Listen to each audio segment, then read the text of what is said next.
এই মহকুমাতে 1843টি শিক্ষা প্রতিষ্ঠানে 1,48,331 জন পড়ুয়াকে গান, স্যালুট ইত্যাদির মধ্যে দিয়ে দেশের ৭৫তম প্রজাতন্ত্র দিবস উদযাপন করল ডায়মন্ড হারবার এবং কাকদ্বীপ মহকুমাতে। ডায়মন্ড হারবার কলেজ মাঠে প্রশাসনিক আধিকারিকদের উপস্থিতিতে সাড়ম্বরে পালিত হল ৭৫তম প্রজাতন্ত্র দিবস। উপস্থিত ছিলেন ডায়মন্ড হারবার মহকুমা শাসক তাপস ভট্টাচার্য, উপস্থিত ছিলেন ডায়মন্ড হারবার অ্যাডিশনাল এসপি মিতুন কুমার দে সহ একাধিক থানার পুলিশ অফিসার এবং প্রশাসনিক আধিকারিকগণ। পাশাপাশি কাকদ্বীপ মহকুমাতেও সাড়ম্বরে পালিত হয় দিনটি। উপস্থিত ছিলেন কাকদ্বীপের এসডিও, এসডিপিও এবং বহু পুলিশের আধিকারিকগণ।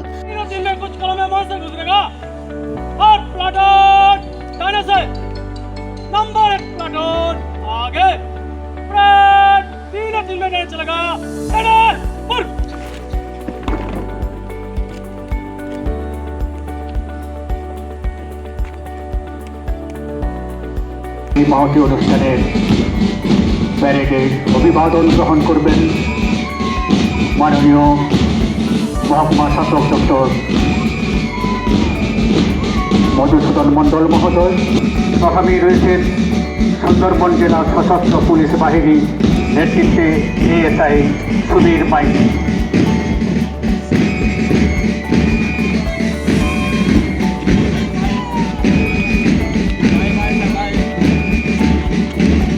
সম্মুখভাগে এগিয়ে এসেছেন অভিবাদন জ্ঞাপনের জন্য নেতৃত্বে এলএএসআই রাসমণি দাস পাত্র।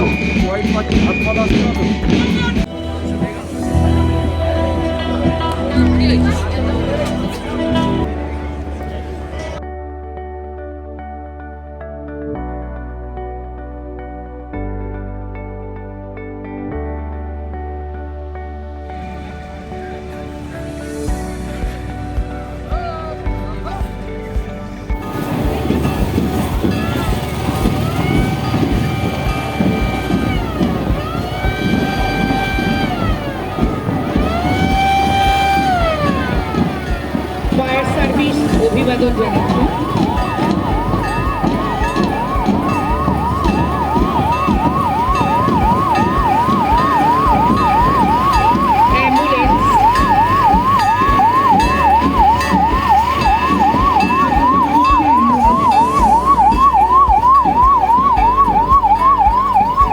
প্রদর্শিত হচ্ছে সিভিল ডিফেন্সের ট্যাবলো। ক্রেডিট কার্ডের আবেদন মঞ্জুর করা হয়েছে। এই মহকুমাতে 1,843টি শিক্ষা প্রতিষ্ঠানে 1,48,331 জন পড়ুয়াকে মিড ডে মিলের সুবিধা দেওয়া হচ্ছে। বর্তমান অর্থবর্ষে মহকুমাতে শিক্ষাশ্রী প্রকল্পের মাধ্যমে 80,270 জন তপশিলি ছাত্রছাত্রীকে বৃত্তি প্রদান করা হয়েছে। সবুজ সাথী প্রকল্পের অধীনে সমগ্র মহকুমা জুড়ে 3,18,142 জন ছাত্রছাত্রীকে বিদ্যালয়ে যাওয়ার জন্য সাইকেল প্রদান করা হয়েছে। ডায়মন্ড হারবার মহকুমায় 4,618 জন মহিলা লক্ষ্মীর ভান্ডার প্রকল্পে মাসিক অনুদান বর্তমানে পাচ্ছে। এই মহকুমাতে আপাতকালীন মৃত্যু প্রকল্পেও আওতায় 2 জন মৃতের পরিবারকে 2 লক্ষ টাকা এবং 14 জনকে সাপের কামড়ে মৃতের পরিবারকে 1 লক্ষ টাকা করে এই অর্থবর্ষে অনুদান দেওয়া হয়েছে। মহকুমায় ঐক্যশ্রী বৃত্তির মাধ্যমিক স্তরে 87,490 জন এবং উচ্চ মাধ্যমিক স্তরে 5,239 জনকে অনুদান প্রদান করা হয়েছে। উন্নতির এই ধারাকে অব্যাহত রেখে আসুন আমরা ভারতবর্ষকে বিশ্বের শ্রেষ্ঠ দেশ হিসেবে গড়ে তুলি। শুধু সংবিধান প্রদত্ত অধিকার ভোগী নয়, সুনাগরিক হিসেবে রাষ্ট্রের নিরাপত্তা, স্বাধীনতা ও সার্বভৌমত্ব অক্ষুণ্ণ রাখতে আসুন আমরা সচেষ্ট হই।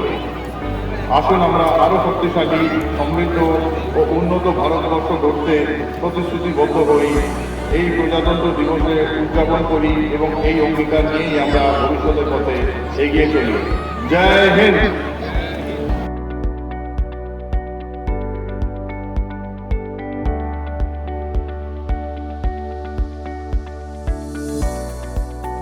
Bureau report, Bengal press TV.